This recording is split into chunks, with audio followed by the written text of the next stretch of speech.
Ignition. 10, 9, 8, 7, 6, 5, 4. Ignition. Bienvenidos a De la Ciencia a la Ficción.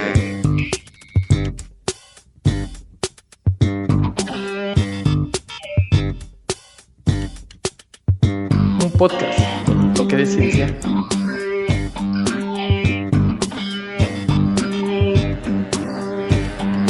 y mucho de ficción.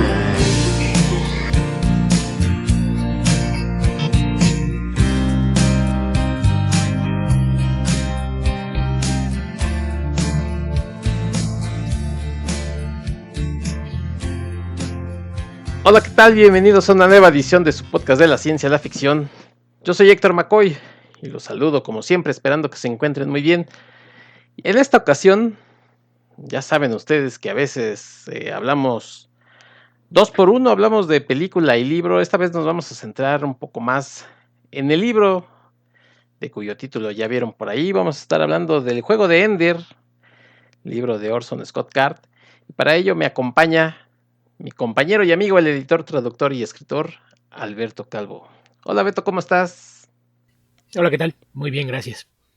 Oye, Beto, no vamos a andar con cosas de, el autor controvertido, ni nada de esas cosas. La verdad es que Orson Scott Card es un cretino. El cretino que escribió el libro, lo podemos dejar así más cortito. Y ya, no entramos en controversias. No, pues la verdad es que sí hay que decirle a la gente qué onda ¿Por qué? con él, ¿no? Porque pues sí hay que señalarlo y hay que decirle, pues, ¿saben qué? No es un tipo digno de admiración, por lo menos en su vida personal. Quizás sus libros sí, pues léanlos, quieren o lo que quieran, pero pues su vida personal no, la verdad es que es un tipo pues lamentable. Y también me va a dar pie a que pues, platiquemos un par de minutos, Beto, de esta cuestión de hasta dónde separar el autor de su obra, ¿no? Si se vale, no se vale, si tiene sentido. Entonces, pues eso, si quieres comentar algo de qué hacer o qué no hacer cuando un autor es una persona como Scott Card, que la verdad no vale la pena. Bueno, primero que nada habría que explicar a qué viene nuestra condena de decir que es una mala persona y no vale la pena admirarlo. Pues más allá de lo que se encuentra en sus libros, que en realidad cuando empiezas a leerlos no se hace evidente, creo que ya hasta cuando empiezas a avanzar bastante en su obra es que se empiezan a notar los temas, ¿no? En el caso particular de Ender, que es una saga que se fue extendiendo, es ya hasta los libros posteriores que de repente si te das cuenta de que empieza a poner a personajes que te plantean un subtexto homofóbico, pero de una forma muy marcada, ¿no? Sí, ya cuando te das cuenta dices, hey, momento, esto no estaba en los libros de antes, ¿qué pasó aquí? Y después empieza a ver entrevistas y te das cuenta de que siempre fue así, pero por alguna razón eso nunca se había filtrado a sus libros. Y el tema es que pues ya cuando tenía un cierto nivel de fama y demás se hizo mucho más pública su postura al respecto, pero no es la clase de persona que pues sea homofóbico, lo vea mal y ya, pues ahí queda, pues es su visión personal, él sabrá. El tema es que es una persona que está activamente tratando de hacerle miserable la vida a los demás, ¿no? Y en ese sentido, pues todo el dinero que él recibe a través de su trabajo, lo utiliza para esto. O sea, no es el que dice, pues yo pienso esto y háganle como quieran, lo cual pues estaría en todo su derecho de tener la mentalidad retrógrada que se le hinche la gana, pero el momento que dice, y todo el dinero que tú me estás dando yo lo voy a ocupar para financiar las campañas de políticos que van a poner leyes, voy a apoyar a todas las marchas de protesta para tratar de acabar con los derechos de las minorías y cosas por el estilo. Y se sabe que, por ejemplo, cuando ha habido marchas que hacen las marchas del antiorgullo, ¿no? Que está la marcha del orgullo gay, cuando se hace esta manifestación en busca de pedir una equidad y mayores derechos, él financia que se den marchas opuestas y en contra de esta situación. Y paga el transporte. Si tiene que volar gente en avión, renta un charter y vuela a 50, 60 personas y les hace pancartas y playeras para que puedan hacer su marcha y hacer escándalo y oponerse a la gente que está pidiendo simplemente que se respete su vida. Que a fin de cuentas es eso, ¿no? Que aparte es una postura que a mí me parece estúpida desde el punto de vista que no veo en qué te quita que alguien le dé derechos a alguien más, ¿no? Sí. No es como si para darles derecho a alguien más te los quitaran a ti. O sea, Sí. no es un pastel. Tenemos un pastel de cierto tamaño de derechos y hasta ahora tú has tenido el 95% del pastel, pero te vamos a quitar el 20% para dárselo a ellos. No, tú sigues teniendo exactamente los mismos derechos que tienes. Los vas a seguir teniendo, eso no se afecta en nada. Pero gente que hasta ahora se ha visto oprimida, lo que se está buscando es que tengan mayores derechos y puedan estar en una situación cada vez de mayor equidad contigo. Entonces, pues esto te muestra la clase de egoísmo detrás de esta gente, que pues deciden que en lugar de seguir con su vida van a dedicar tiempo, dinero y esfuerzo a tratar de hacer la vida miserable a gente que siempre ha sido oprimida y vivido en condiciones de miedo, de inseguridad y demás. Entonces ese es el tema. Y en el caso particular de Ender, pues toda esta controversia se dio porque justamente en el par de años previo a que se diera la adaptación de la primera novela a la película, pues se hizo muy, muy activo y muy notorio todo lo que él estaba haciendo, y de inmediato surgieron grupos que dijeron, lo que vamos a hacer es boicotear la película, que sí hubo una campaña bastante fuerte de ni siquiera de decir de odio, vamos a cancelar la película, cosas por el estilo, sino más como de concientización, ¿no? Como decir, Sí. saben que la persona que escribió este libro tiene estas ideas y ha hecho esto y esto y esto y da dinero para esto y está financiando la campaña de este tipo que quiere ser senador, y que si logra ser senador va a poner leyes que van a hacer que sea ilegal ser homosexual en este estado. Entonces sí es cuando ya llegas a un extremo.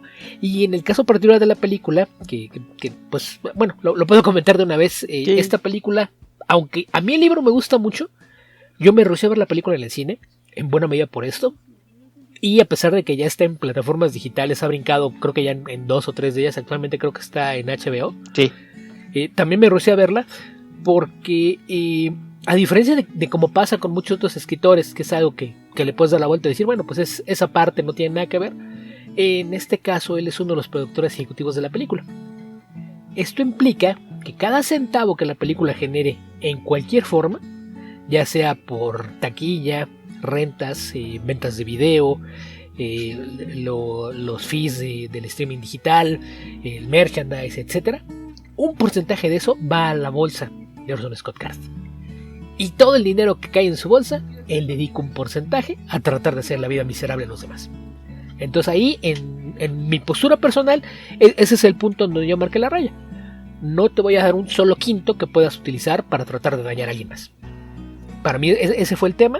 Entonces el que me dijiste, vamos a hablar de esto, y yo, ok, con el libro no tengo ningún problema, se lo leí hace mucho.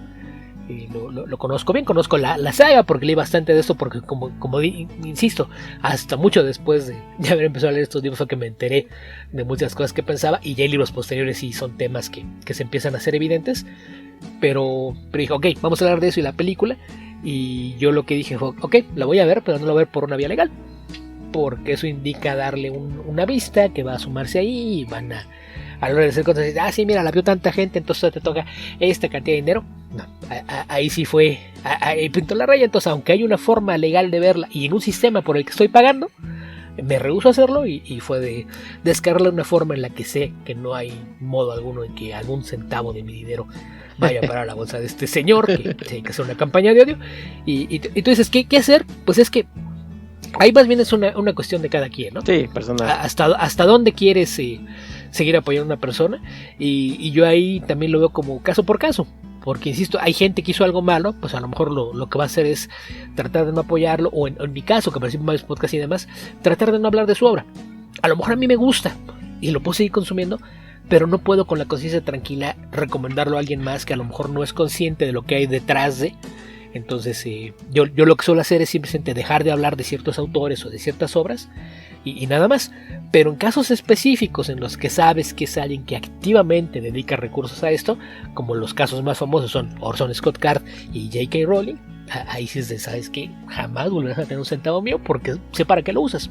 Y en ese caso pues creo que sería como ser cómplice, ¿no? Sí, exacto. Sí, yo estoy de acuerdo contigo, y desafortunadamente pues aquí afecta, ¿no? Por ejemplo, una editorial que es la que vende sus libros, afecta el caso de por ejemplo, el trabajo del director Gavin Hood o de Asa Butterfield que intervienen en la película por esta cuestión que dices, pero también yo creo que es importante que hayas explicado qué es lo que sucede con este señor para que la gente tenga precisamente ese contexto y pueda decidir también, ¿no? Bueno, pues yo sí le voy a pagar sus libros, yo no los voy a pagar, porque efectivamente vamos a hablar del juego de Ender, pero pues vamos a hablar también de algunas otras cosas que rodean a esta obra, entonces a lo mejor a la gente le llama la atención, pero pues ya será cada quien consciente, ¿no? De lo que sucede cuando compra sus obras de este señor. Que aparte hay forma de darle vuelta, ¿eh?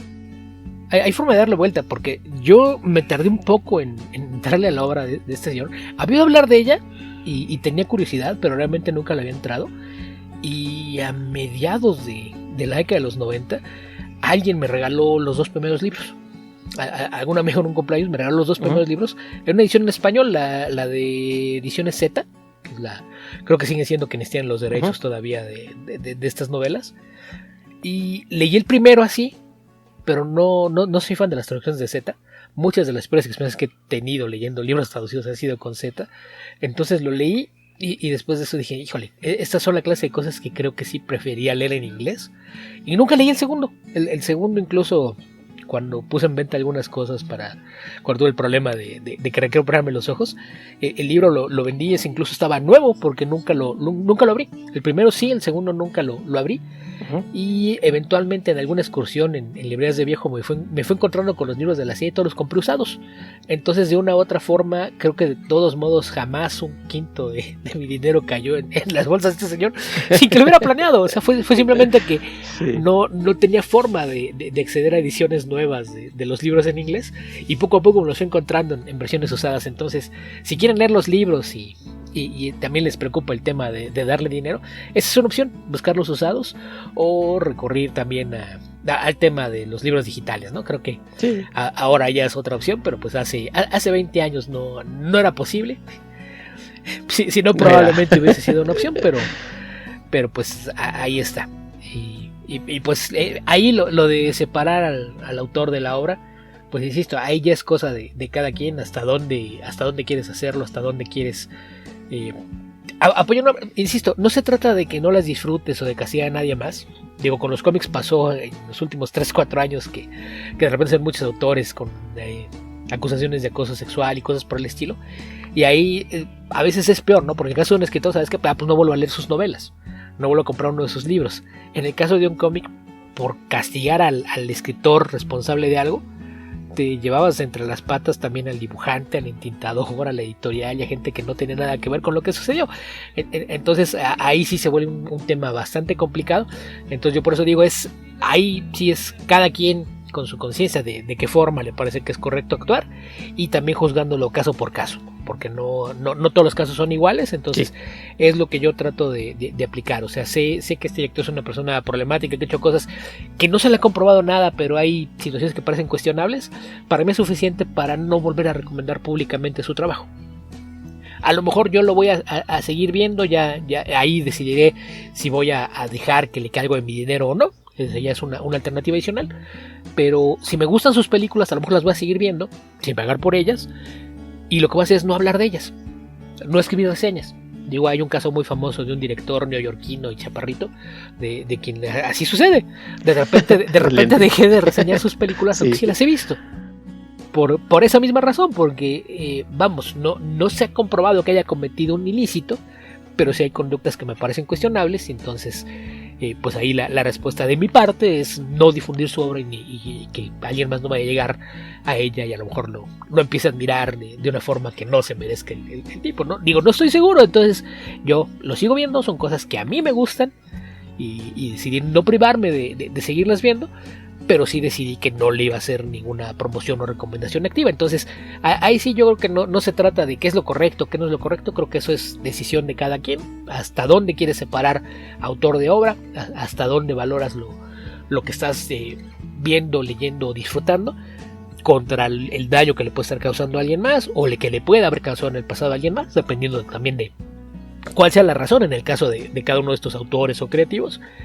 Y pues ya, cada quien tomar la determinación de cómo obrar en cada uno de esos casos.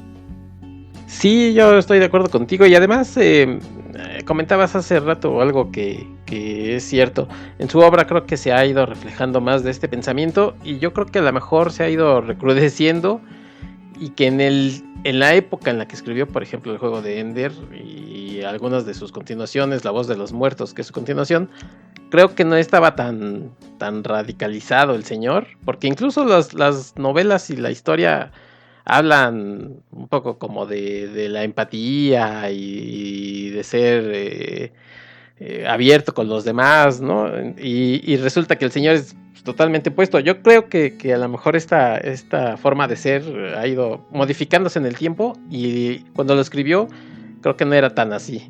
Hay detalles bien curiosos. Digo, vamos a ver un poquito más adelante de esto, pero recordarás que en este libro muchos de los entrenamientos que son mayormente niños y pubertos, ni siquiera han llegado a la adolescencia, Sí. y hay algunas sesiones de entrenamiento en las que están todos desnudos, Sí. hombres y mujeres por igual. Uh-huh. Y yo recuerdo que las regaderas como este señor, como el de Starship Troopers.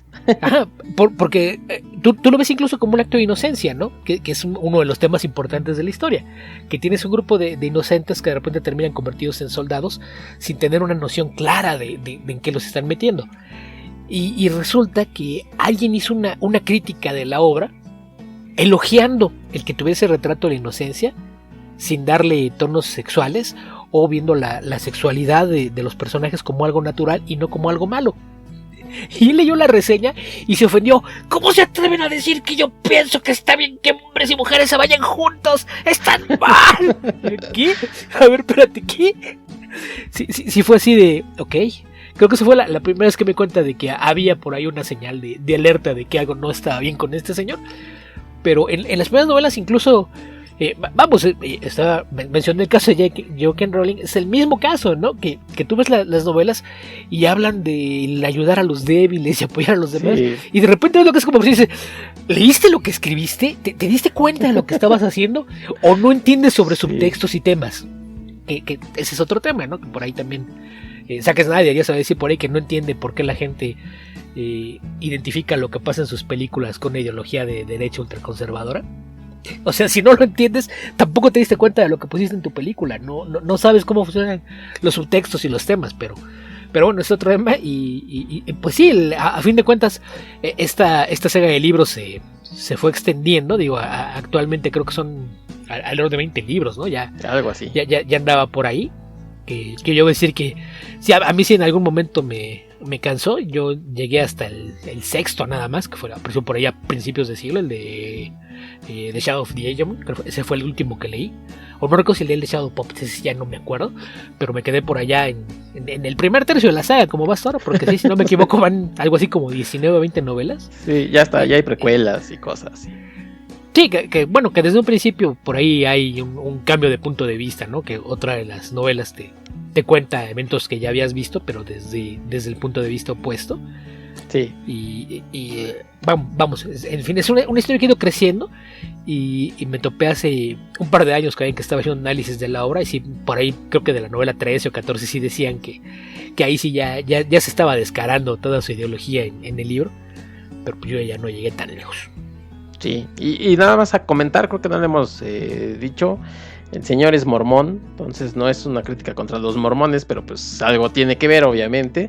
Y no hace mucho, fíjate que otro escritor de ciencia ficción, Brandon Sanderson, también salió a decir, pues mi religión me prohíbe apoyar a tal tipo de gente, y pues también se llevó una andanada ahí de críticas y pues le quitaron apoyos, sobre todo de sus seguidores, ¿no? Que dice, pues qué hubo, o sea, se supone que escriben cosas, como dices tú, distintas a lo que piensan y pues la desilusión, ídolos al piso, como decimos por acá.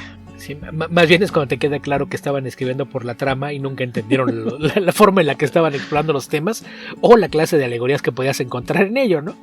Sí. Lo cual es preocupante, pero pues en fin. Sí, y bueno, pues, a lo mejor la gente está diciendo, entonces, ¿para qué lo hablan? Pues la verdad es que, como dice Beto, a mí también me gusta mucho el libro, es un clásico ya prácticamente de la ciencia ficción, y pues es de los libros que la verdad me abrieron un poco la puerta a este mundo de la ciencia ficción y yo sinceramente no puedo dejar de pasar de hablar de él, ¿no? Antes de que, pues no sé qué vaya a pasar el día de mañana, pero antes de que hable yo de otras cosas, pues no puedo dejar de hablar del juego de Ender y decirles, miren, está este mundo. Y ya con la anotación que hicimos de este señor, pues empezamos, yo creo que ya medio a destripar las cosas del juego de Ender. Sí, ya comentó Beto, es un mundo que se ha extendido mucho y empezó originalmente como un cuento. El juego de Ender empezó como un cuento en 1977 para la revista Analog y bueno, pues ahí después lo guardó y lo fue madurando hasta que salió en 1985 ya como libro el juego de Ender. Por ahí le fue añadiendo después algunas cosillas, pero en ese año cuando salió el juego de Ender en 1985 fue ganador de todos de los más importantes premios, el Hugo y el Nebula. Entonces todo el mundo, ay, miren este señor, sí, muy, muy bueno, y a ver qué más hace. Y al año siguiente repitió la hazaña, que creo que es de los pocos escritores que ha ganado estos reconocimientos importantes de la ciencia ficción. Volvió a repetir con el Hugo y el Nebula en el 86, con La voz de los muertos y esta historia de Ender. Entonces, bueno, pues ya fue cuando todo el mundo empezó a voltear a verlo, ¿no? Que no son tan pocos los que han logrado el doblete, pero sí era raro. Y ya ve que estamos hablando aquí de mediados de los 80, ¿no? Uh-huh. Fue Ender's Game es del 85 y Speaker of the Dead es del 86. Que ahí, ahora que mencionabas que empezó como un cuento, yo recuerdo haber visto en alguna entrevista que él decía que antes de empezar a escribir la novela de Ender, ya había hecho un esquema de lo que quería hacer con la segunda novela. Y que la razón para convertir el cuento en la primera novela fue nada más para preparar el terreno y poder tener La voz de los muertos, que es la segunda novela. Sí. Así es de que una forma curiosa de trabajar, ¿no? Que ahí fue como que tengo esta historia, pero necesito hacerle una precuela y esa se va a publicar antes. Y también esa es la razón por la que pues hubo tan poca diferencia entre la publicación de ambos libros, ¿no? Que a veces no es algo común. Hay autores que sí publican así de libro por año, o incluso más de uno al año. Pero generalmente cuando se trata de novelas, pues lo usual es que te encuentres con pausas de 2, 3 o incluso más tiempo entre novela y novela. Pregúntele a George R.R. Martin, por ejemplo. Pero vamos, se da el caso, entonces... pero vamos, son raros los casos en que puedes estar publicando novelas cada año. Entonces aquí, por ejemplo, sí, fue en el 85 la primera, en el 86 la segunda, la tercera y cuarta ya son en los años 90 y no me acuerdo si en The Shadows salió en los 90 o ya a principios de este siglo, pero sí se fue abriendo el espacio, pero la razón es que la segunda novela ya estaba esbozada para cuando escribió la primera, entonces fue un trabajo bastante rápido. Una vez que tenía la primera, ponerse a trabajar en la segunda, nada más era terminarla, pero pues eso viene de la forma en la que él escribió. Sí, y de hecho Scott Card, bueno, pues es un tipo que le gustan como las sagas, porque además de la saga de Ender, bueno, para redondearles y que sepan ustedes, la saga de Ender pues empieza en el juego de Ender, que ya comentamos, se hizo en el 85, La voz de los muertos, su continuación, en el 86, sigue Ender el Genocida en 1991, Hijos de la mente en el 96, Guerra de regalos en el 2007 y Ender en el exilio en el 2008. Yo leía de esta saga de, digamos, de Ender hasta Los hijos de la mente, ahí le paré. Y de la saga de la sombra, que es lo que decía Beto, que son sucesos que pasan en paralelo, leí La sombra de Ender, que sigue la historia de un personaje que aparece en el juego de Ender, que se llama Bean. Y tengo también La sombra del Hegemon, que apareció en el 2001, ya los demás ahí sí ya también le paré. Lo que sí he leído, otra saga de este señor, es una que se llama, está centrada en un personaje que se llama Alvin Maker y que está ambientada en los Estados Unidos por ahí de los 1800 y que es como una especie de cronía, va contando cosas de la historia de los Estados Unidos, pero hay algunas cosas que han cambiado. Y también he leído 2 o 3 novelas de Alvin Maker, también me gusta bastante. Y tiene una saga que se llama la saga del retorno, que se llama Memoria de la Tierra. Ahí es donde ya empezó a meterle más cosas de su pensamiento, de su religión inclusive. Y tiene una novelización de Abyss de James Cameron, por si les da curiosidad. incluso se metió en terreno de los cómics. Beto hizo por ahí una serie de Ultimate Iron Man. Y lo que comentabas, ¿no? Cuando creo que iba a ser Superman, si mal no recuerdo, le iban a ofrecer, o le ofrecieron Superman y ya estaba muy acá para hacerlo, cuando pues explotó todo este tema que ya comentamos al principio. Sí, cuando dijeron, momento, ¿van a dejar que este tipo que se la vive haciendo campaña de odio escriba un personaje que representa la esperanza? Sí. Y hasta en DC, que a veces toman muy malas decisiones, dijeron, espérate, mejor pongámosle pausa a esto y no hagamos, mejor no nos metamos en problemas. Pausa, va para atrás. Sí, exacto. Sí, que nada más para un poquito que dijiste de la saga de las sombras, había que explicar que van ligadas, ¿no? Es el mismo universo. Sí. Ya dijiste que la sombra de Ender es un personaje que aparece desde el primer libro. Sí. Que ahorita vamos a tocar un poquito de por qué se le conoce como la sombra de Ender, pero pues eso, que fueron apareciendo intercaladas. Entonces por eso te decía que yo lo interrumpí. Yo a veces lo entiendo como si fuera una misma saga. Entonces sí. Yo leí Ender's Game, después Peak of the Death, Xenocide, Children of the Mind, Ender Shadow of the Hegemon, y digo que no recuerdo si leí Shadow Puppets o no, aunque creo que sí la tengo, pero no me acuerdo si la leí. Ese es el tema. Entonces, si ese fuera el caso, quiere decir que leí 4 libros de lo que sea la saga de Ender y 3 de la saga de las sombras, aunque van de la mano, por momentos paralelas, por momentos intercalándose. Ya después de eso no se ven cómo son las dos, porque las dos series siguieron avanzando de forma más o menos paralela, y después partió una tercera saga dentro del mismo mundo, ¿no? Que son las guerras fórmicas. Las guerras fórmicas, que es la precuela, ¿no? De la primera guerra. Ajá. Como le llaman en español, los insectores. Sí, y también hay que es justamente partes, ¿no? La primera guerra y la segunda guerra. Y que en esas guerras fórmicas ya se hace muy evidente que se dio cuenta de que la gente no entendía su forma de pensar y decidió que le iba a poner todo en los libros para que nadie le quedaran dudas. Bueno, pues sí, ahí está. Y esto que comentábamos, ¿no? De los cómics. Tiene por ahí un libro que yo solamente he escuchado, que se llama Cómo escribir ciencia ficción y fantasía. Dicen que es una buena guía por si ustedes quieren tener a alguien que les diga cómo escribir estos temas. Es del 2013, no sé. Yo no se los puedo recomendar. Con el asterisco de que lo escribían, que no se dio cuenta de que estaba escribiendo una historia de ideología liberal, completamente opuesta a su visión del mundo. Entonces, con ese asterisco. Con ese asterisco, exactamente. Bueno, pues sí, ahí está un poco de la obra. Yo, además, leí por ahí una obra que, no, la verdad no la leí, les voy a ser sincero. Compré alguna vez uno que se llama Planeta llamado Traición, o Traición, no me acuerdo cómo se llama. Lo empecé a leer y la verdad es que no pude seguir porque no me estaba gustando.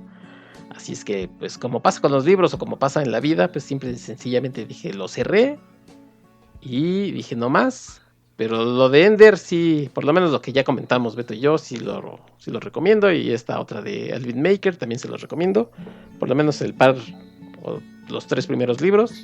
Yo leí el primero, tengo también el tercero, pero no había conseguido el segundo, y fue cuando empezaron a estallar todos estos temas y fue cuando dije, ok, ya no lo voy a buscar.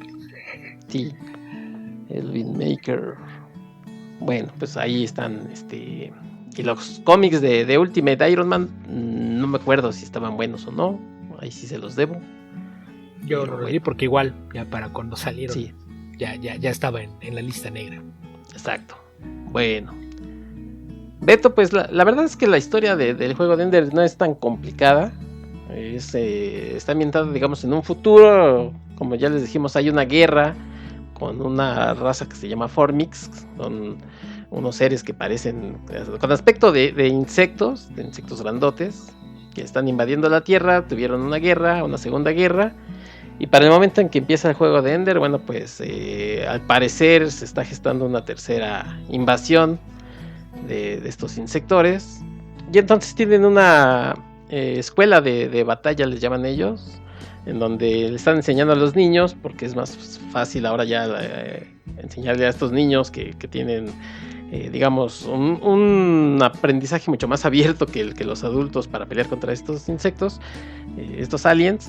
bueno, pues a luchar, ¿no? Y entonces aparece Ender como un niño muy especial, porque además estamos en una época en la que ya no se permiten tener más de 2 hijos. Entonces la familia Wiggin, que es la familia de Ender, ya tuvo un hijo que se llamaba Peter, que fue probado en la escuela de batalla, y resultó que era pues demasiado agresivo para lo que ellos buscaban. Era un sociópata. Bueno para la batalla, pero demasiado agresivo, ¿no? Sí, era un sociópata y le hacía bullying a su hermanito. Exacto. Y luego tuvieron una niña, Valentín, como le quieran decir, que también era muy buena para lo que buscaban para las batallas y lo demás, pero resultó, ahí están un poco los estereotipos, ¿no? El niño muy agresivo y la niña demasiado empática, demasiado emocional, entonces tampoco funcionaba. Y les dieron chance a la familia Wiggin que tuvieran un tercero, que es en este caso Andrew o Ender, como se le conoce. Y bueno, pues él es, digamos, lo mejor de los 2 otros niños. Y a partir de ahí, bueno, pues Ender se va a esta escuela y lo conocemos, ¿no? Conocemos... Ahí sería bueno aclarar por qué dices que les dan oportunidad, porque en este mundo pues se supone que una forma de tener un control del crecimiento de la población es que ningún matrimonio puede tener más de 2 hijos.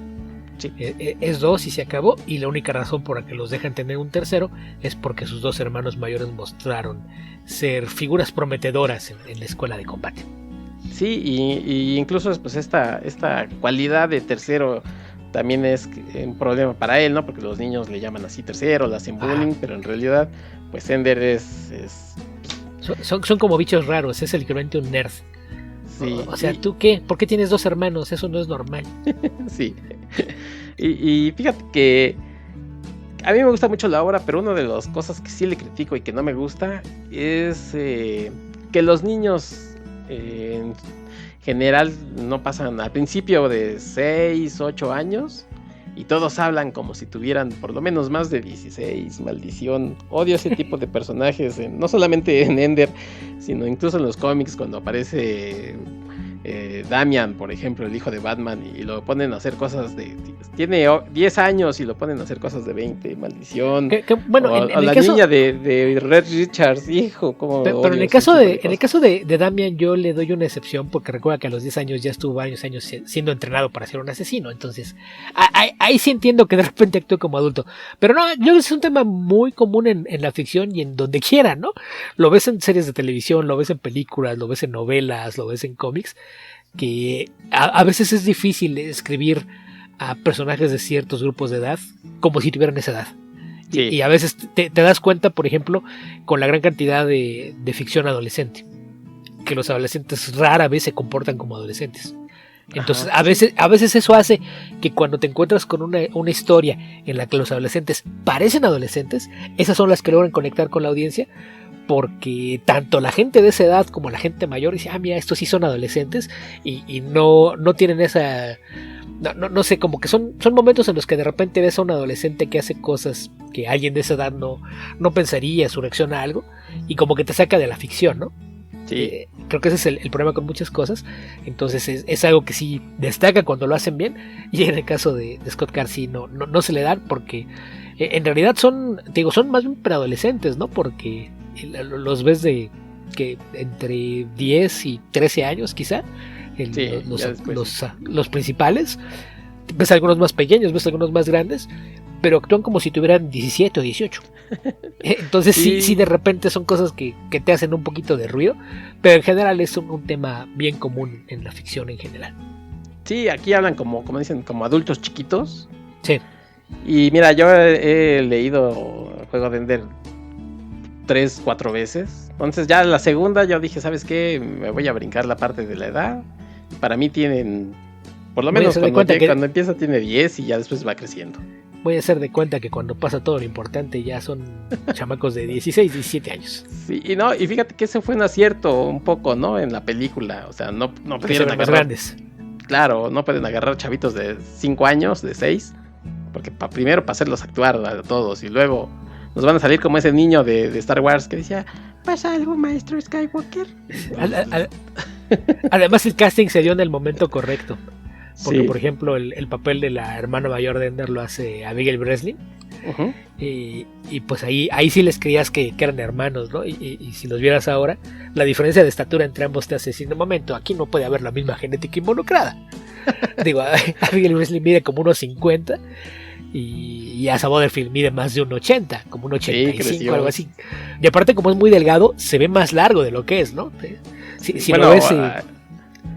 en la última temporada de Sex Education ya le estaba medio gordillo, ya empezó a embarnecer. Sí. pero en general, durante los últimos, ¿qué te gusta? 6, 7 años, lo volteabas Sí. a ver así veías una foto, la primera que estaba es que debía medir más de 1.90. Ya hasta que le habías contado, te decías, no, más bien es que está muy flaco. Pero sí, él mide más de 1.80 y en aquel entonces, pues, sí, la diferencia de estatura entre ambos era lo bastante mínima como para que no te hiciera ruido. Ahora sí, yo creo que si los ves juntos sí hay una diferencia muy, muy notoria.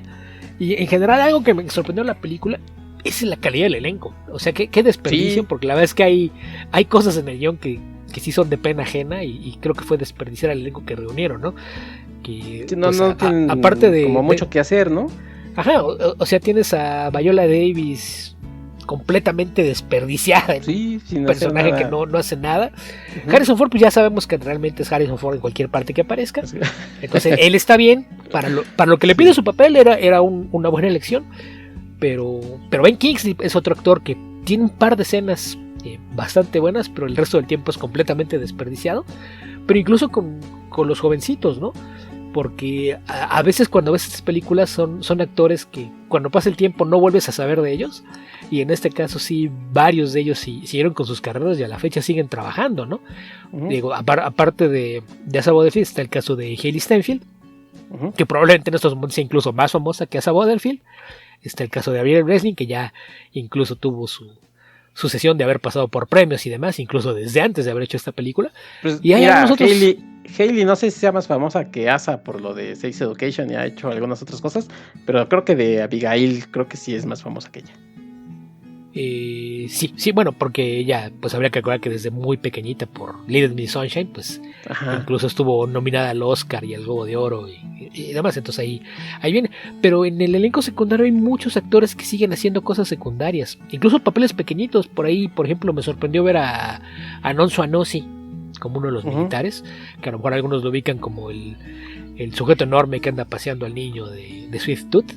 Sí. Y el otro que me sorprendió ver es a quien le da vida a Bean, que es un actor que se llama Aramis Knights, que dije, este cuate nació para ser actor de películas de aventuras. O sea, no le puedes poner el nombre de un mosquetero y dejar que se apellide Caballero y ponerlo a hacer dramas, ¿verdad? Sí. Que a él a lo mejor por ahí los fans de las películas de Marvel Studios lo ubican, tiene un rol secundario en Miss Marvel. Aparece ahí como el miembro de una secta de guerreros allá en las lejanas tierras de Pakistán. Sí. Oye, y este otro muchacho que sale como Bonzo Madrid, que se llama Moisés Arias, apareció en la película de Stallone, también como villano. Lo que pasa es que se quedó chaparrín el muchacho. De hecho, aquí ya se ve chaparro. Es el chaparrín malandro, sí. mal encarado de aquella película. ¿Cómo se llama la película de Stallone? Ahorita se me olvidó. Depende, ¿en inglés o en español? No, en inglés, porque en español. en inglés es Samaritan y en español es Nemesis, así como que esto tiene un giro que no van a ver venir nunca, a menos que se den cuenta de cómo tradujimos el título. Sí. Es como Thelma y Luis, un final inesperado. Lo era hasta que dijiste eso. Pero o como Sexto Sentido, a lo mejor le hubieran puesto él estaba muerto, ¿no? Sí, por ejemplo.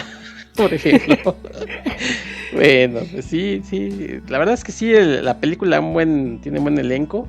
Y ya que nos estamos metiendo ahorita ya en esto de la película, mira, mi opinión es que no es una mala película, pero tampoco se acerca para nada al libro. O sea, se deja ver, pero sí entiendes que hay muchas cosas que pues, las hacen por hacerlas, ¿no? O sea, creo yo que la riqueza del libro es el conocer al personaje. Obviamente no es que yo me ponga mi monóculo y digo, ¡ay, sí, el libro es mejor! Pero lo que pasa es que con el libro puedes conocer al personaje, que creo que es la importancia y la riqueza del juego de Ender. Y en la película, incluso sobre todo con el antecedente, vueltas, ¿no?, de tuerca ya te las conoces. Sí, pero digo, sobre todo con el antecedente, lo que comenté, que la razón de ser de la novela fue que quería expandir el rol de lo que había hecho en el cuento, para poder tener el pretexto de cómo lo quiero hacer en la segunda novela. Entonces la primera novela la escribió pensando justamente en desarrollar al personaje de Ender. Y creo que eso es algo que pasa completamente a segundo término en la película, porque mientras la novela se enfoca en la construcción de mundo y en que entiendas al personaje central y a la gente de la que está rodeado, creo que en la película sí se orientaron un poquito más al lado de la trama, ¿no? Vamos a tener una invasión espacial y vamos a ver cómo la combaten un montón de niños. Y eso hizo que quedara de lado la parte del desarrollo de personajes, y eso es lo que lleva también a que se sienta como un desperdicio el tener tan buenos actores. Si vas a hacer una película de acción en donde te importaban más las explosiones y los efectos especiales, pues ¿para qué trajiste actores de verdad? Hubieras buscado extras que te ayudaran a que se viera esto espectacular y no hubieras perdido el tiempo con aquello. Pero sí, yo creo que el problema es ese y que aparte me parece que yo creo que el mayor problema que tiene la película en relación al libro es que la historia está demasiado endulzada. No hay la carga dramática que tiene el libro, que el hecho de todo lo que tienen que pasar los niños y luego la revelación final de lo que tú creías que era una escuela de combate con simulaciones y lo que realmente pasa en ella. El hecho de que todo eso lo hagas de una forma tan suave en la película, creo que elimina todo el peso dramático que debe haber tenido, y eso es lo que yo veo como la gran falla de la película. Sí, digo, repito, se deja ver, pero pues no. Es entretenida. Sí, nada más. Es entretenida. Porque sobre todo si has leído el libro, te va a decepcionar horriblemente. A lo mejor si no lo has leído lo vas a ver como una película entretenida y ahí quedó. Pero si has leído el libro, la película es una decepción absoluta. Sí, sobre todo esto que comentamos, ¿no? Porque Ender es un personaje, es el camino del héroe, ¿no? El viaje del héroe, sobre todo del elegido. O sea, ya sabemos desde un principio que Ender pues, es el niño elegido, y como tal personaje, pues sabemos que no le va a pasar nada, que él siempre va a lograr todo lo que se propone. O sea, creo que nunca pierde ninguna. Entonces es de esos personajes que siempre gana lo que lo ponen a hacer. Pero creo que no es un personaje ni petulante ni que se las da de sabiondo, porque sí, ¿no? O sea, sino que vamos conociendo, vamos viendo el crecimiento de Ender, y sobre todo el sufrimiento de Ender, que no entiende por qué tiene que estar peleando contra una raza que a lo mejor no conocemos, ¿no? Que es lo que decíamos de este señor que se pone en plan de, oigan, si conociéramos al enemigo a lo mejor no habría guerras. Pues sí, tonto, y en la vida real, ¿por qué no aplicas eso? Pero bueno, entonces esta cuestión de Ender, de que lo vamos leyendo, vamos sabiendo cómo vamos creciendo con él, creo que es lo que hace disfrutable la novela. Y aquí en la película pues solo es un suceso de una escena tras otra, ya ganó, y creo que nunca pasa de ahí, ¿no? Sí, insisto, no hay una carga dramática, nunca ves el trauma que están sometiendo a los niños con la constante presión para que cada simulación de combate salga mejor. Incluso el personaje de Bean, creo que en el libro sí te marcan un poquito que hay cierta presión sobre él, de que él es el plan B, aunque nunca te lo dejan de una forma tan clara. Hay insinuaciones, y en la película es algo que pasa completamente de noche, no se nota. Entonces, incluso hay un pique, ¿no? Porque Bean no le cae al principio bien a Ender, entonces como que le dice, ay, claro, a él siempre es el mejor, y pues a mí como yo estoy además chaparrín, pues me cargan también la pila, ¿no? Y ya al final pues son cuates, pero aquí pasa muy rápido eso, sí, me caías mal, pero pues ahora ya somos amigos. Sí, y sin que haya un suceso o evento que te justifique que sea de esa manera, ¿no? Porque no es gradual, es de la noche a la mañana, no, pues sí, ya se acabó la guerra, ganamos, somos cuates. Sí. Y además también cortan, a lo mejor ahí sí hubiera sido más complicado de llevar a cabo en la película, pero los hermanos de Ender pues también están de relleno. Sí, de relleno ahí en la película, cuando en el libro Peter y Valentine sí empiezan a tener personalidad también propia, y se convierten en unos personajes que dicen, oye, algo, mientras están allá en la escuela de batalla, aquí en el mundo están pasando cosas que no están padres. Como nosotros somos muy inteligentes, pues vamos a meter nuestra cuchara, ¿no?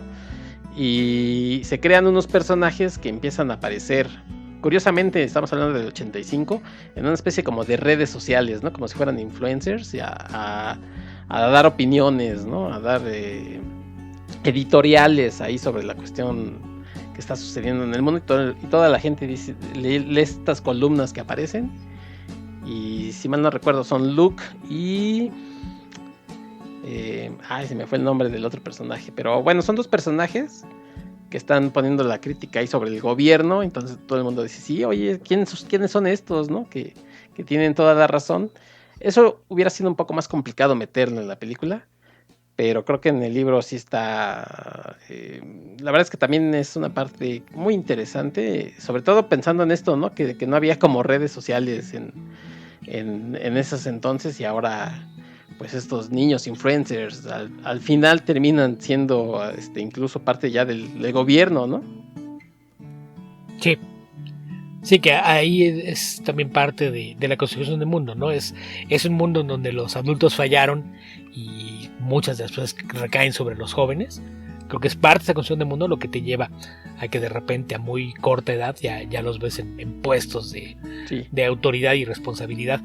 Y son cosas que en la película apenas si se tocan por encimita, y eso cuando se da ese caso, ¿no? Que yo creo que ese es el tema. Siempre es difícil adaptar una novela, porque no es lo mismo que tengas centenares de páginas para explorarlo a que tengas que ponerlo todo en 2 horas, ¿no? Pero yo creo que siempre hay atajos para trabajar con la construcción del mundo, y creo que aquí sí a Gavin Hood es algo que le falla por completo. No logra encontrar el balance para contarte una historia de acción y aventura al mismo tiempo que te plantea cuál es la realidad de este mundo, y en ese sentido pues yo creo que ese es parte del problema con la película. Es demasiado simple, demasiado suave, demasiado vacua en comparación a todo lo que ves en el libro. Oye, Beto, y hablando de Gavin Hood, no hemos hablado de él. Este director que bueno se hizo famoso en el 2005 porque 2006 ganó el Oscar a la mejor película extranjera con Tsotsi, una película sudafricana, y la verdad es que luego le hicieron flaco favor porque hizo una película después con Reese Witherspoon y Jake Gyllenhaal, pero su siguiente proyecto fue X-Men Origins Wolverine.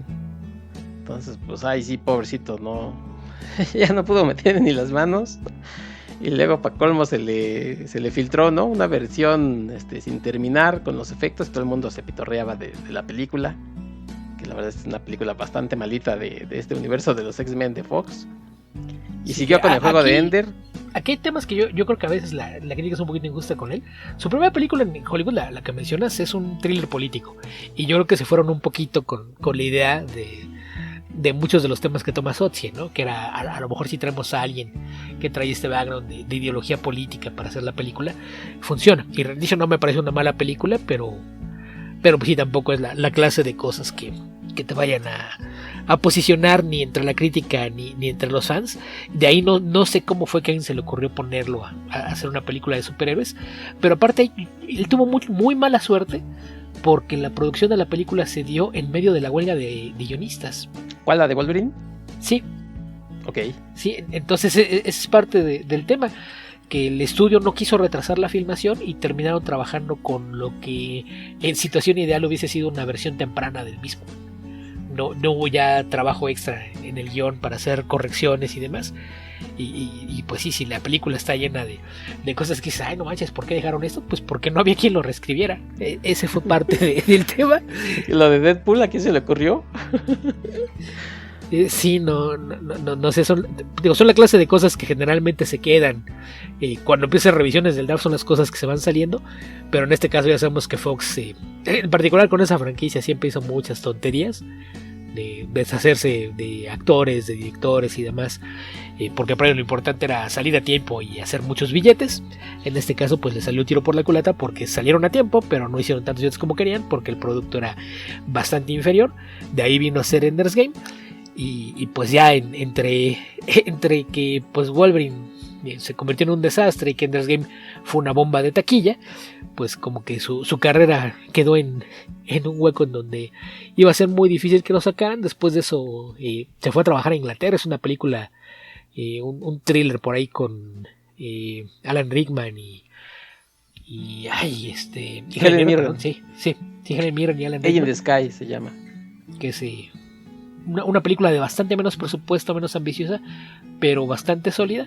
Y por ahí más reciente tuvo otra película que es más como un documental, una exposición de cómo funciona el manejar secretos en el gobierno británico, ¿no? Que es Official Secrets, con Keira Knightley y Matt Smith.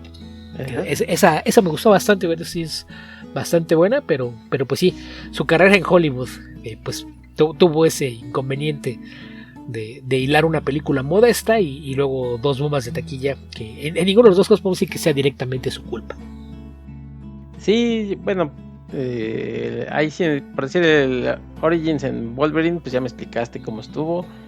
Y fíjate que el juego de Ender es una de esas historias que durante muchos años estuvieron, ¿no?, rodando el guión, porque además para esto también Scott Carr es el que hacía el guión y lo mandaba para ver si quién lo quería hacer, y como dices tú, él siempre quería estar involucrado. Entonces estuvo rodando por ahí hasta que finalmente fíjate que ya se pudo hacer. Ahí eso es otra cosa que tienen en común con la escritora de Los Maguitos, porque acaba también que ella dijo, no, ok, sí, bueno, les vendo los derechos, pero yo escribo el guión.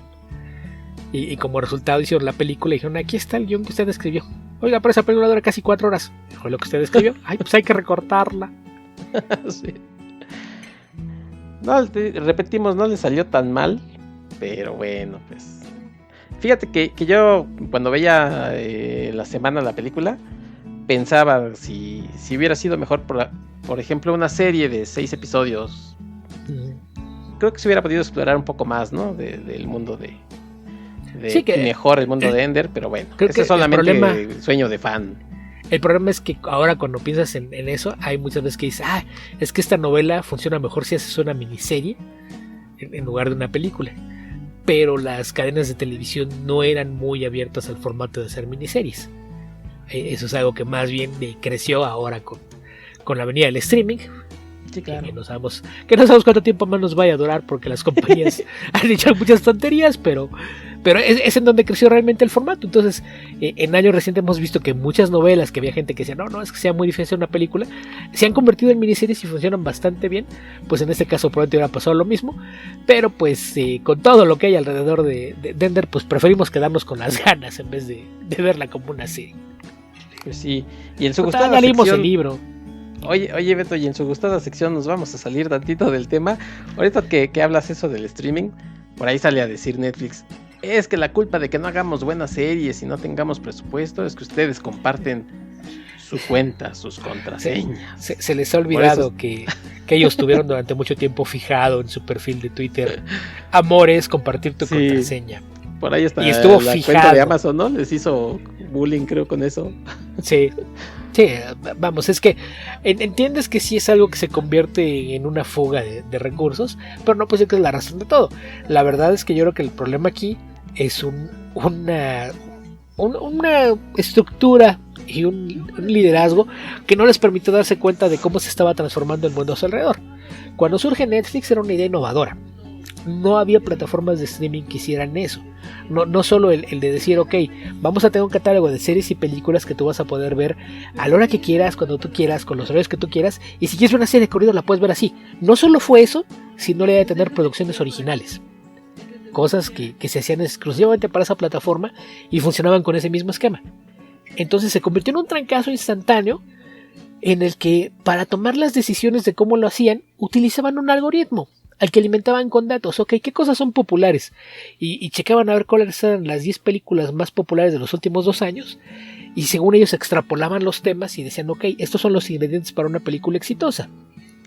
Evidentemente eso de vez en cuando te va a funcionar, pero en realidad no puedes. Vamos, la labor creativa no se hace así. Ahí tenemos lo que está pasando ahorita cada vez que alguien intenta hacer algo artístico con una inteligencia artificial. No funciona.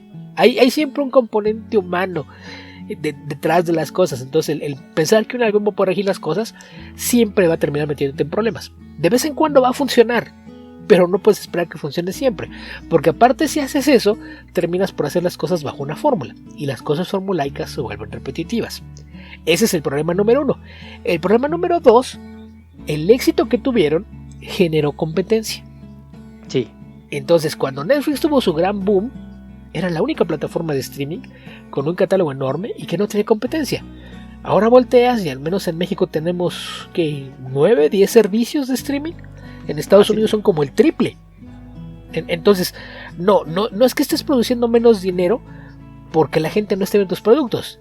Lo que pasa es que tú sigues haciendo productos con las fórmulas de tu algoritmo sin darte cuenta de que ahora hay muchísimas más opciones y que la gente está tratando de escoger en dónde encuentra mejores contenidos en lugar de ir nada más contigo. Ese es el verdadero problema. Entonces, eso es lo que está causando problemas con el futuro de las plataformas de streaming, porque además Netflix tenía un plan de trabajo a largo plazo que los hizo contener deudas muy grandes y que en este momento están pensando, ok, al paso que vamos va a costar cada vez más trabajo mantenernos al día con los pagos y seguir creciendo. Exacto. Entonces, esa es una. Y del otro lado, parece ser que la única compañía que entendió cuál era el objetivo de tener tu propia plataforma de streaming fue Disney. ¿Qué hicieron? Tomaron su plataforma y la llenaron con su catálogo. ¿Quieres ver mis películas y mis series? Ahí están todas juntas. Dame tu dinero. Y así están trabajando. No están tratando de inventarse el hilo negro. Están viendo, evaluando qué proyectos mandan al cine, cuáles dejan para la plataforma. Y les está yendo bien. Es la plataforma más estable. En el caso de Warner, pues tener oportunidad algo similar, aparte con un catálogo incluso más grande que el de Disney, con HBO Max, y las malas decisiones ejecutivas llevaron a que la plataforma no rindiera y terminaron por venderle esa parte al dueño de Discovery, un tipo que tiene años produciendo reality shows y que le va bien con eso y que no tiene idea de cómo trabajar con cosas que tienen un guión. Entonces yo creo que el problema con HBO Max es que el plan en este momento es vamos a tratar de hacer que esto pierda la menor cantidad de dinero posible. Si eso implica tirar a la basura y deshacernos de series y películas que ya existen, lo hacemos. Total, en 4 o 5 años me aburro de esto, lo vendo y que se las arregle el que venga atrás de mí. Sí, que además, bueno, pues ahorita HBO se ha llevado un poquito... La gente ha volteado hacia la plataforma porque ha tenido productos interesantes. Pero bueno, pues sabemos que esto es así, ¿no? O sea, de pronto sale una serie por acá y la gente la ve, sale otra, habla de esa serie, en la otra plataforma sale otra serie y así pasa, ¿no? O sea, nada es seguro en estas cadenas de streaming. Como decías, Disney quizás es la más estable y sin embargo también por ahí ya salió que perdieron bastantes suscriptores y que iban a recortar las producciones originales. No, y deja de eso, el personal que en Disney iban a correr por ahí de... bueno, pero eso es en general el corporativo completo. Que sí, ahí entonces... el tema es que generalmente como ellos toman las decisiones de forma global, el tema de la pandemia dañó mucho el negocio de los parques de diversiones. Y eso se había reflejado en los números totales. Entonces el recorte de personal mayormente es en otras áreas. Del lado de Steam lo que dijeron fue nos vamos a apretar un poquito de cinturón y va a haber menos producciones originales. Pero sí, el hecho de que Disney va a correr un montón de gente tiene más que ver con cosas que pasaron en el mundo real, no en el digital. Sí, e incluso por ahí algunas críticas de las cuales yo no soy parte, de gente que dijo, ¡ay, sus series, ¿no? De Marvel, por ejemplo, no han estado tan buenas! Ellos ya mismo han estado rectificando, ¿no? Y diciendo, bueno, pues fue un periodo de prueba de lo que íbamos a hacer, pero vamos a estar checando que salgan mejores series, con mejores guiones, con mejor producción. Y pues no pasa nada, lo asumimos. Sí, a fin de cuentas pusieron a gente que tenía mucha experiencia haciendo cine a hacer algo que nunca habían hecho. Exacto. Y creo que sí se ha notado un crecimiento y una forma distinta de trabajar en las series más recientes, ¿no? Creo que las primeras sí se veían muy erráticas, en particular Falcon and the Winter Soldier. Es la clase que si esto lo hubieran editado les da una película de 2 horas y piquito y hubiera funcionado mejor. No sé por qué la expandieron a hacer una serie de 6 capítulos, le sobra 1 hora de historia. Pero sí, ya cuando ves las cosas más recientes, la que vemos por acá, Miss Marvel o She-Hulk, ya se dan cuenta de que el formato los permite hacer otras cosas. Ahora está también esta idea de los especiales, que llevan 2 y los 2 son bastante buenos, uno de Navidad y uno más bien de Halloween, por llamarlo de alguna forma, y funcionaron. Entonces, a fin de cuentas trajeron a gente que hacía cosas distintas a trabajar en televisión y están aprendiendo sobre la marcha. La ventaja que tienen es que son parte de una marca ya establecida y que tiene manga ancha para tener este periodo de prueba y error. Entonces, en ese sentido, por eso que es la más estable, porque realmente no han tenido una bomba que digan, uy, es que gastamos aquí un montón de dinero y le perdimos. A diferencia de como le ha pasado a Netflix con varios productos, a HBO con varios productos, e incluso a Amazon con uno que otro. Que Amazon también tiene una cantidad de recursos que, comparado a lo que producen, pues les ha ido bastante bien. Y se hicieron por ahí ya con el catálogo de un importante estudio, que conforme lo vayan integrando, pues va también a darle un poquito más de esta idea a su plataforma. Pero sí creo que esta idea de que de repente cada estudio quiso poner su plataforma, yo creo que van a terminar por implotar o volverse a integrar a otras partes. Y a lo mejor en una de esas terminamos con un duopolio, nada más con Amazon y Disney como las dos grandes empresas de streaming, a menos que Netflix logre ponerse las pilas y levantar un poquito el rumbo de la nave. Exacto. Bueno, pues ahí fue, como siempre, nuestra gustada sección. Salgámonos del tema y regresando a Ender, Beto. Hay una parte de la película de la que quisiera hablar, que es la parte visual. A mí me gusta cómo se ve la película. Ahí sí creo que no hay tanta queja, aunque después usen más o menos lo que hicieron, pero visualmente me gusta. Por ejemplo, desde el diseño de producción. El diseño de producción es bastante bueno. ¿No? Todo lo que ves con las naves, tecnología, los edificios, vestuario, etcétera, creo que todo eso está bastante bien. La parte visual no tienes una queja, y ahí te das cuenta de que, insisto, el problema no es Gavin Hood. Gavin Hood hizo lo que pudo con lo que le dieron. Los problemas son del guión, y el guión no es culpa suya. Sí, exactamente, ¿no? Yo, parte de las cosas que uno se imagina en el libro, creo que sí se llegan a reflejar en la película, lo hacen bien. Y repetimos, ¿no? La cuestión de la edad de los muchachos también, pues qué bueno que tomaron esa decisión de que fueran ya adolescentes.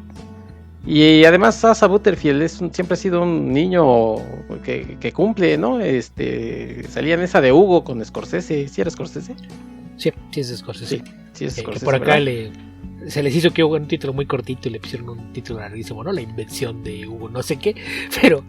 Pero sí es Cabretera, creo, eso, ¿no? No me acuerdo, tener un apellido medio italiano, ¿no? Pero sí, creo que era Cabre. Algo así. Pero sí, en general es un actor bastante sólido, que ha tenido por ahí varios proyectos dentro de temas de género. Tú mencionabas el caso de la serie de Sex Education, que probablemente sea lo que lo ha tenido más ocupado en los últimos años, pero ha tenido también por ahí participación en películas. Incluso ya que hablamos de Netflix, tiene por ahí una película original, medio de horror, ciencia ficción, que trata de un juego que trasciende la idea del video, ¿no?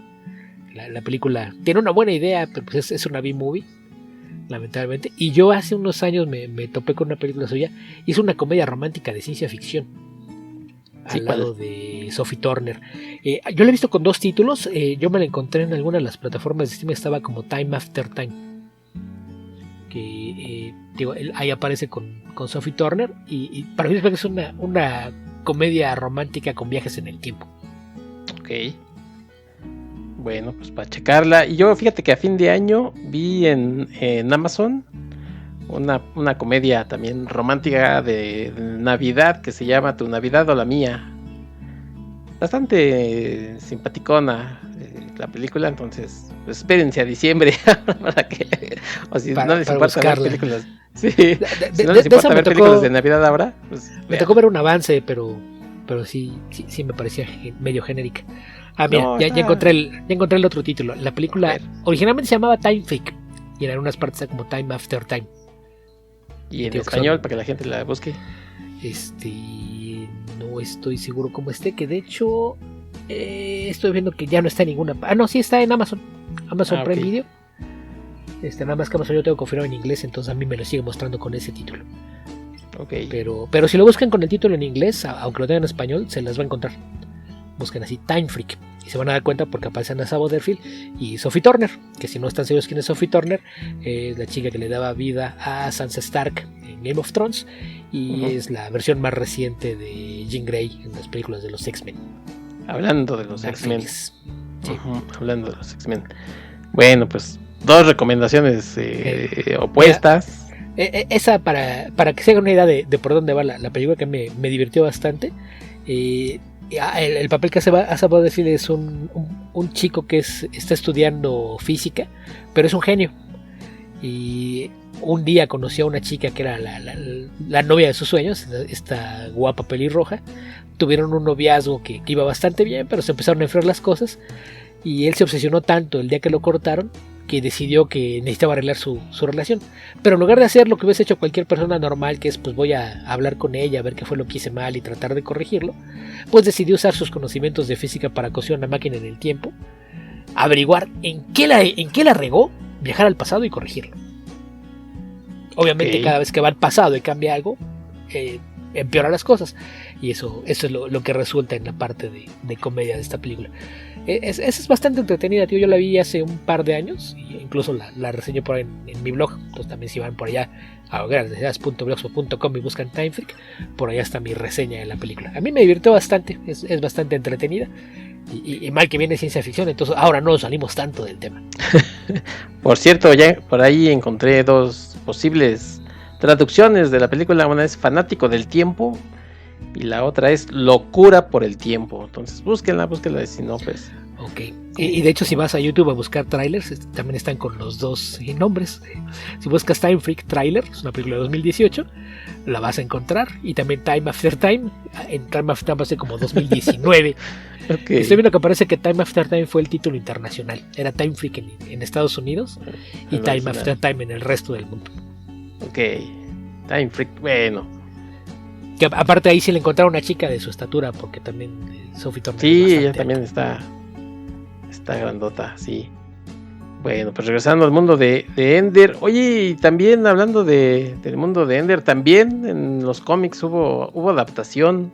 Por si pues, no se quieren ir a la novela o a la película, les interesan los cómics. Marvel sacó adaptaciones del juego de Ender en el 2008 con Christopher Jost en los guiones de la adaptación y Pascual Ferry en el dibujo. Yo también por ahí me hice de la serie.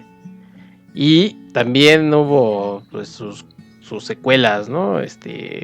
Una que se llamaba Command on School. Igual hubo adaptación de La Voz de los Muertos, Shadow School.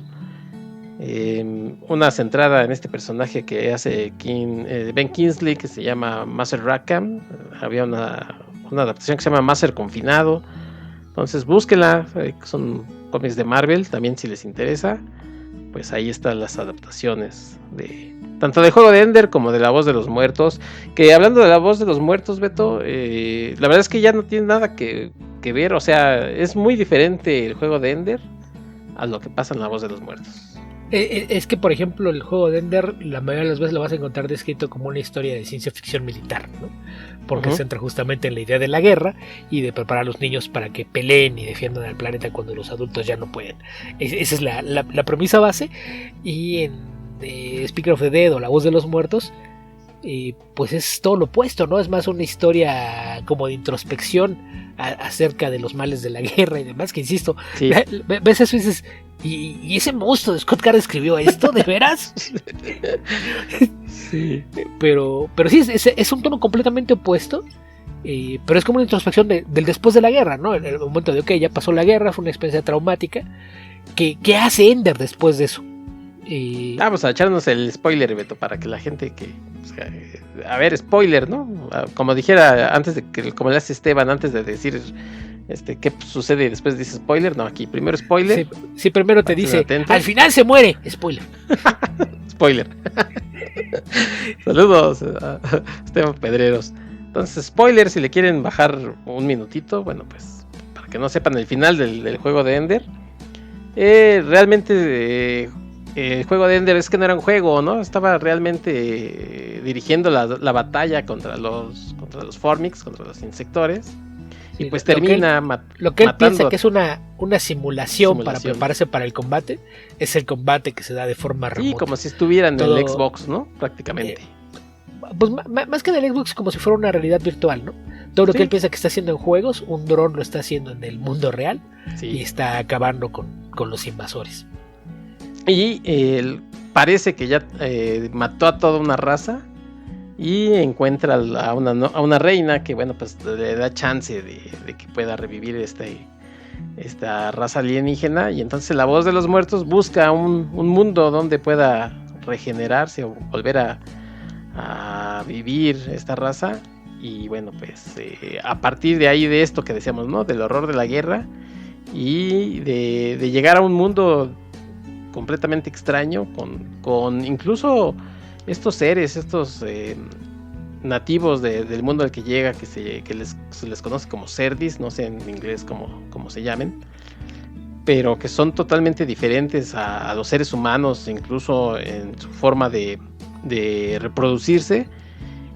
Y no es que seamos insistentes en el tema, pero bueno, si estás escribiendo sobre una raza que su forma de sexualidad es totalmente diferente y te enojas con los de tu raza, los humanos, ¿no? Pero, ok, Scott Card.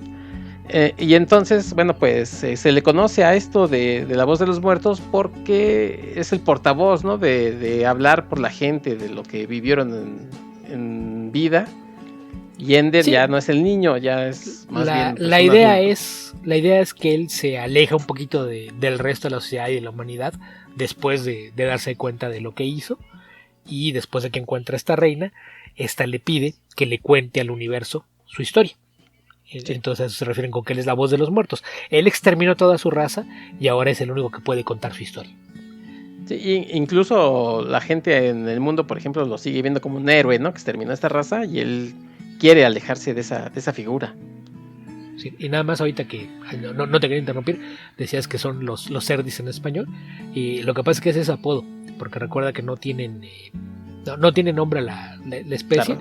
Pero los colonos del mundo donde los encuentran les dicen pequeñinos, que es portugués para Little Ones. Lo que pasa es que los colonos, la gran mayoría hablan portugués, nunca te dicen si son de Portugal o brasileños, pero en portugués dicen pequeñinos, pero debido a que su apariencia es similar a la de los cerdos en la tierra, les dicen pillis. Entonces el hecho de que sean cerdis en español, pues es jugando un poquito con esa idea, pero no sí. Me parece que cerdi fuera una forma en la que dijeras, ay, se ve como un puerquito, ay, cerdi. De hecho, si mal no recuerdo, en el planeta se llama Lusitania, ¿no? Que... ¿Ves por qué tengo problemas con las traducciones de Z? Sí. Bueno, yo pues, estoy acostumbrado, ¿no? A decirles así, cerdis. Sí, son pequeñinos, sí. Y también esto tiene que ver un poco con la vida de Scott Card, porque él fue misionero en Brasil, entonces pues, habla portugués y introduce todas estas palabras, ¿no? Aquí en su obra. Es homófobo en varias lenguas. Sí. Ha repartido su homofobidad por varias partes del mundo. Sí, y decía esto de que se llama, creo que Lusitania, el mundo este. Entonces, pues sí. Que Lusitania habría que recordar que es el nombre que tuvo antiguamente en la región de lo que hoy es Portugal. Exacto, es correcto. Ahí, por ejemplo, sí es como una mezcolanza que hizo este señor. Porque dice, tiene que ver con Portugal, pero más bien con el portugués que hablan es como el de Brasil, entonces ahí también como que se... Sí, pero digo que nunca te queda claro si los colonos llegaron desde Portugal o desde Brasil, sí. Porque hay detalles contradictorios. Sí, exacto. Pero que ahí la gente dirá, pero pues es portugués a fin de cuentas, habría que aclararles que el portugués de Portugal y el portugués de Brasil son tan similares como el español de México y el español de España. Y peor, porque todavía en el español de España y de México medio los entendemos, pero... Sí, portugueses y brasileños sí. A veces tienen problemas. A veces no. Por cierto, me hizo recordar una escena muy simpática el día que otra vez vamos a salir del tema, pero... Cristiano Ronaldo estuvo por allá por Japón y lo recibieron con una batucada brasileña. Entonces nada más veías la cara de Cristiano Ronaldo así como de pero bueno, pobre Cristiano Ronaldo. Sí.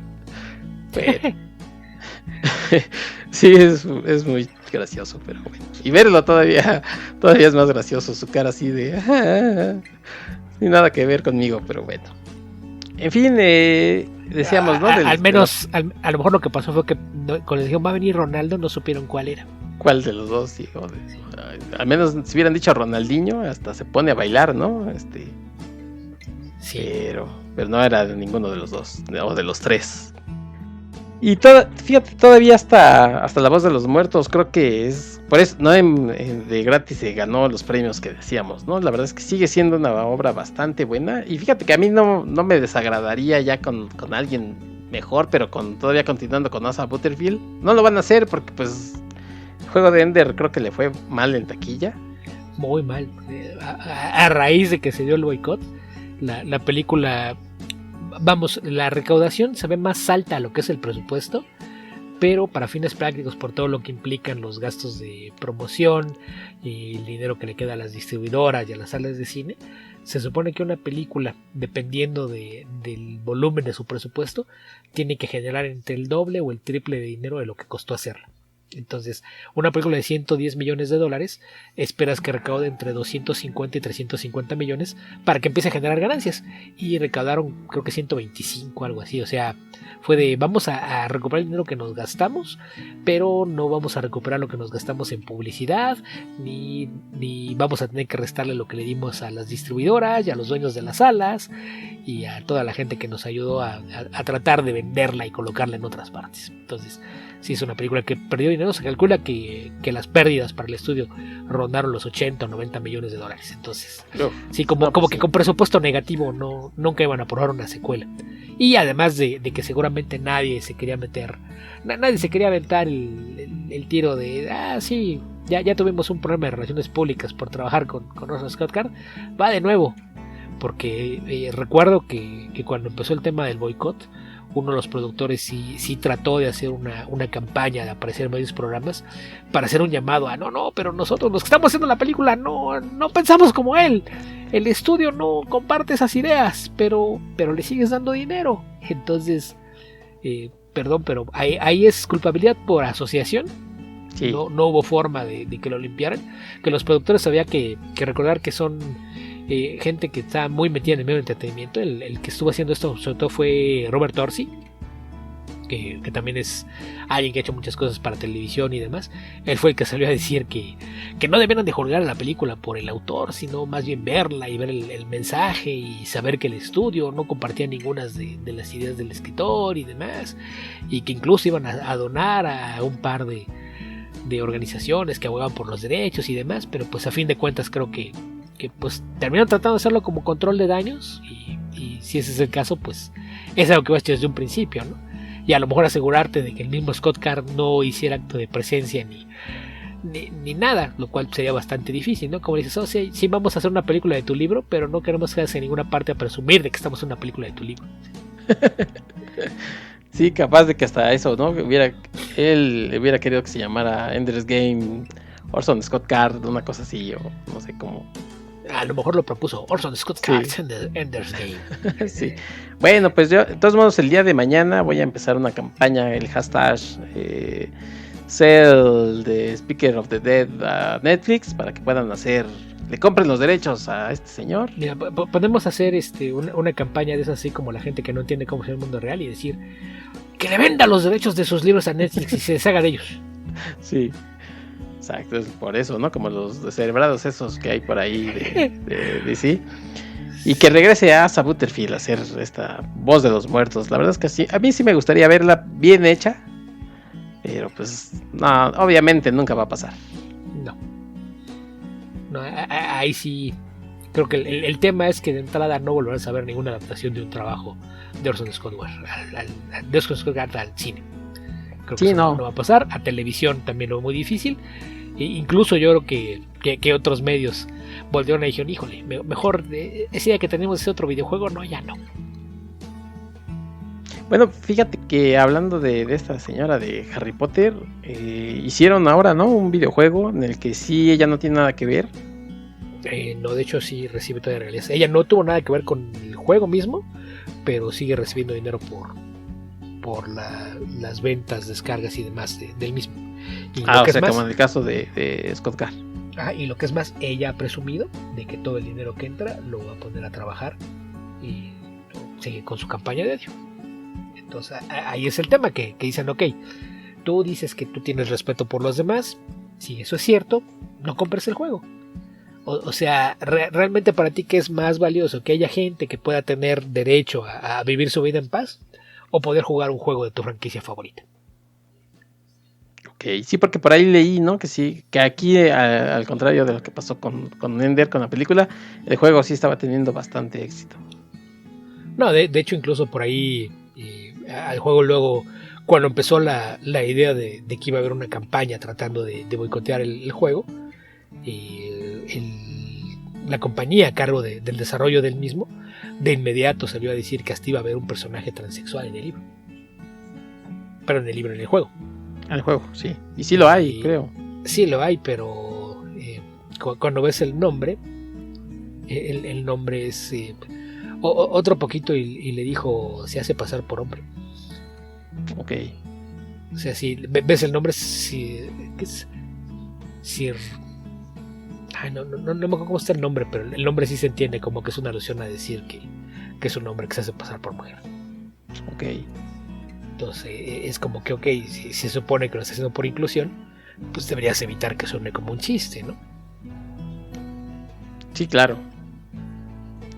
Entonces, sí, no, por donde quiera que lo veas está mal. La compañía del juego igual trató de sacar la vuelta, pero vamos, la misma Joanne Rowling publicó una copia de su estado de cuenta cuando le cayó el primer pago con el anticipo, lo que iba a ser el juego, y dijo que el juego iba a seguir siendo utilizado ese dinero para financiar la campaña que ella tiene para quitarle derechos a algunas personas. Bueno, pues ahí está con ese tipo de gente. Y bueno, pues Beto, ya para ir terminando, creo que con las salvedades que ya hemos dicho, el juego de Ender sigue siendo un muy buen libro. Su continuación, La Voz de los Muertos, sigue siendo muy buena. Las primeras novelas realmente no tienen ningún problema. Es una saga bastante interesante. La verdad es que yo me quedaría, sinceramente, hasta Ender el Genocida y ya. Sí, aunque te puedes leer las 3 primeras y las 2 o 3 primeras de la saga de Shadow. Las sombras. Uh-huh. Y yo creo que con eso no tiene mucho caso que te vayas más allá, porque después sí, pues ya empieza a caer en repeticiones y demás, y luego ya, cuando se dio cuenta de que a la gente no le quedaba claro lo que él pensaba y lo empezó a integrar, pues no, ni para qué hacer corajes con los libros, ¿no? Pero sobre todo, más allá de hasta donde lleguen, yo creo que por no decir vale mucho la pena que se lean Ender en conjunción con La Voz de los Muertos. Sí. Ya de ahí, si les gusta, pueden ir a Xenocide o Xenocida, que lo que hace es cerrarte muchos de los hilos y termina por atarte todos los cabos que quedan de las 2 anteriores. Uh-huh. Mientras que en el caso de la saga de Shadow, que es lo que sigue a Vin, pues creo que es una exploración desde otro punto de vista del mismo mundo, de muchos de los mismos sucesos, pero que le da una riqueza mayor al mundo. Entonces en ese sentido también es la parte que me parece que hace que vale la pena, pero yo creo que pueden empezar con eso. Léanse el juego de Ender, si les gusta, échenle un vistazo a La Voz de los Muertos, que es una novela en un tono completamente distinto, pero como ya mencionas, aparte las 2 fueron súper premiadas. El tercer libro, que es el de Xenocida, tuvo nominaciones, pero ya no ganó ninguno de ellos.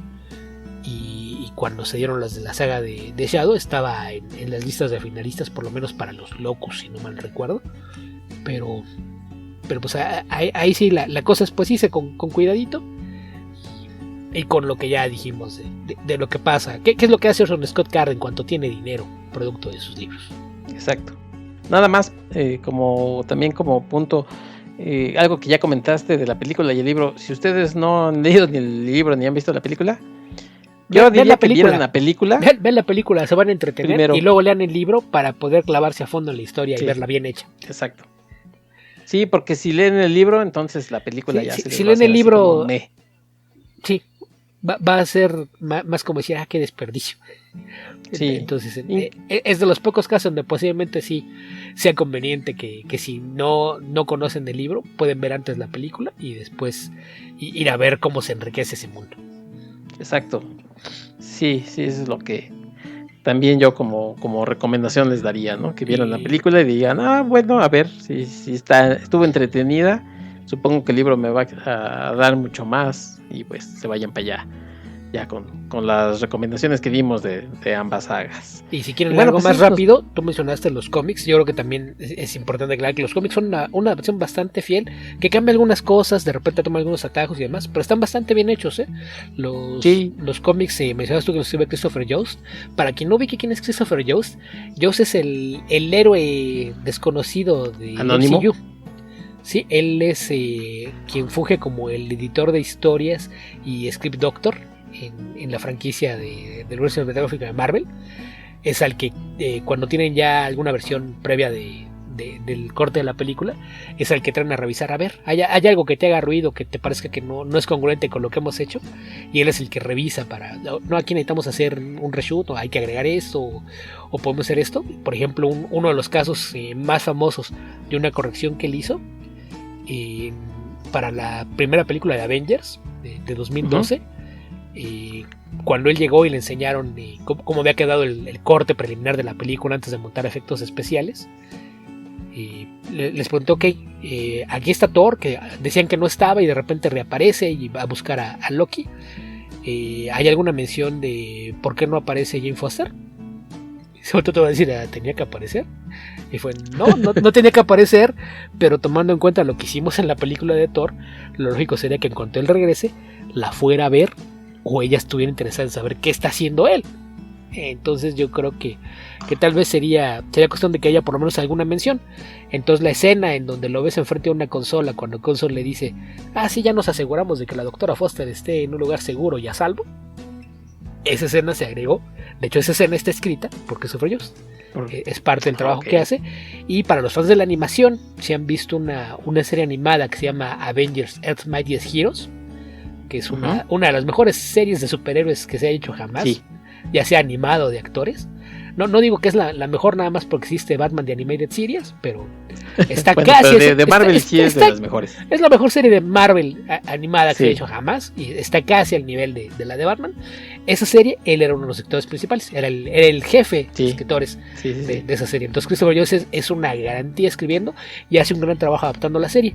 Además de que cuando empezaron a hacer la idea de los espinos y las otras series, otro escritor que tuvo ahí un trabajo bastante destacado es Mike Carey, que además él no solo es escritor de cómics, también es novelista.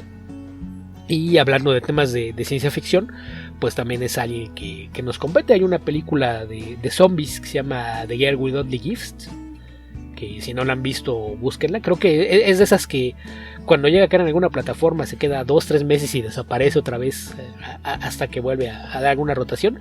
Esa película está basada en su propia novela y él mismo escribió la adaptación. Es bastante buena y él es famoso sobre todo por cosas que hizo para Vértigo. Él escribió la serie de Lucifer, que no tiene nada que ver con CSI Inferno, esa serie de televisión que terminó en Netflix. Lo que él hizo era la serie de Lucifer que él escribió derivaba de Sandman. Entonces era más bien lo que hacía Lucifer cuando abandonaba el infierno. Es bastante buena, hizo cosas con Hellblazer, tiene un par de series propias que se llamaban Una Crossing Midnight y la otra de Unwritten, que las dos tienen que ver con temas de magia y metaficción. En particular de Unwritten se siente como una deconstrucción de Harry Potter y es una cosa 1000 veces mejor elaborada y mejor escrita que Harry Potter. Entonces es alguien que su trabajo vale mucho la pena, y también creo que lo que hizo con los cómics de esta saga de Ender para Marvel son cosas que valen mucho la pena. Entonces también, si no le quieren entrar a las novelas o quieren una probadita antes, pues le pueden echar un vistazo a los cómics, que son bastante buenos. Sí, ya nada más ahorita me quedé con la duda. Mike Carey hizo X-Men por ahí de los 2000, ¿no? Cuando Grant Morrison estaba en New X-Men. Sí, era él, ¿verdad? Es el mismo, justamente. Sí, es un actor bastante bueno, que a últimas fechas está más metido en otras cosas que en cómics. Pero sí, bastante bueno. Sí, pagan mejor en casi cualquier otro medio, así es de que pues no lo culpo. Yo hubiera hecho lo mismo. Ok, y bueno, estas sagas de Ender en Marvel creo que son de a 5 números por ahí, de tanto Juego de Ender como Voz de los Muertos, creo que son de a 5 números. Entonces por ahí échenles un vistazo. Bueno, Beto, pues creo que con eso ya cerramos esto del Juego de Ender. Y bueno, pues no me queda más que agradecerte que hayas venido a darte una vuelta y hablar de esta obra que nos gusta mucho. Tuvimos que hablar mal como correspondía del autor. Y bueno, pues dinos dónde más podemos escucharte hablando mal de la gente o hablando bien según corresponda. Me gusta pensar que habla la gente tal como se lo merece. Pero ya, eso lo pueden juzgar los demás escuchando. Pues cuando se trata de podcast, y en donde es más habitual que me localicen es en el podcast de Comic Verso, que está mayormente dedicado al mundo de los cómics y sus adaptaciones a cine y televisión, aunque de repente también nos da por platicar de cosas de horror, ciencia ficción, series, películas, etc. Eso lo encuentran por default. Nuestro hogar en la red está en comicverso.org, o si buscan Comicverso en cualquier plataforma de podcast, probablemente por ahí lo van a encontrar. Un globo como de gritito con una C y V dentro. Eso somos nosotros. Además de eso, soy parte del equipo detrás del poderoso podcast Comicase, de aparición irregular, a veces semanal, a veces quincenal, que está dedicado a temas muy similares, aunque a veces más orientado al mundo del entretenimiento que a los cómics en general, pero es otro en el que participo de forma regular. Además de que si les gusta lo que opino de repente de películas y cosas por el estilo, pueden visitar mi blog, que está en hogueralaslesayas.blogspot.com, donde habitualmente publico sobre todo reseñas de novelas, de películas, series de televisión y alguno que otro cómic, además de algunos otros textos por ahí que de repente se me ocurren. Y tengo también una página de Patreon, que encuentran en patreon.com/guiaficcionauta, donde se publican de forma anticipada todas esas reseñas que aparecen en mi blog, además de varios textos originales y exclusivos para esa plataforma, dedicados a temas similares. Escribo sobre cómics, libros, películas, cosas de ficción, y a veces son textos bastante largos, por ahí aprovechando que se cumplieron 30 años del sello Vértigo, que revolucionó los cómics con temáticas adultas a inicios de los años 90. Escribí un texto bastante largo dedicado a ello. Ya el año pasado he hecho algo similar con Image Comics. Del lado de cine, por ejemplo, también hay un par de textos por ahí largos dedicados a Frankenstein, por ejemplo, y a Nosferatu. Así es de que pues hay surtidito rico, y desde $1 al mes le pueden entrar a ver la clase de textos que voy agregando por ahí, además de que en el momento que se suscriben tienen acceso a todo el material previamente publicado. Bueno, pues ahí están los diferentes lugares en donde pueden seguir a Beto, y la verdad es que vale la pena escucharlo y leerlo. Por mi parte, bueno, pues invitarlos a que sigan a La Ciencia de la Ficción. Principalmente nuestra vía de contacto es Twitter. Mientras todavía siga existiendo como medio lo conocemos, ahí seguiremos. Pues sí. También hay una página de Face a la que se pueden suscribir. Y bueno, pues les recomendamos que si pueden nos escuchen en iVoox, donde además de escucharnos, bueno, pues hay una cajita de comentarios en donde pueden dejar sugerencias, críticas o lo que ustedes quieran. Y saben que sonamos en algunos otros lugares que ya no les queremos ni mencionar, porque luego se ponen sus moños. Así es que si ustedes nos están escuchando en iVoox, pues van a poder escuchar la canción que a continuación les vamos a dejar. Si de pronto nada más oyen ruidito como estática, pues ya saben en qué otro lugar nos escucharon. Así es que muchas gracias por acompañarnos el día de hoy. Beto, muchas gracias. Eso sonó como spot publicitario de no muy buena pinta, pero en fin. Al contrario, muchas gracias por la invitación. Oye, y pues los vamos a dejar con un grupo que al menos en el nombre combina con el juego de Ender, que es Starship. Y no vamos a oír Nothing Got Stops Now, porque esa es canción de otra película y además se estrenó creo que 2 o 3 años después. Vamos a escuchar We Will This City, que se estrenó en el 85 igual que el libro, así es que con eso los vamos a dejar. Afortunados que nos oyen en iVoox, los demás pues lo siento, ya nos estaremos escuchando en otra ocasión. Gracias, Beto. Al contrario. Bueno, pues vámonos. Hasta la próxima. Eso.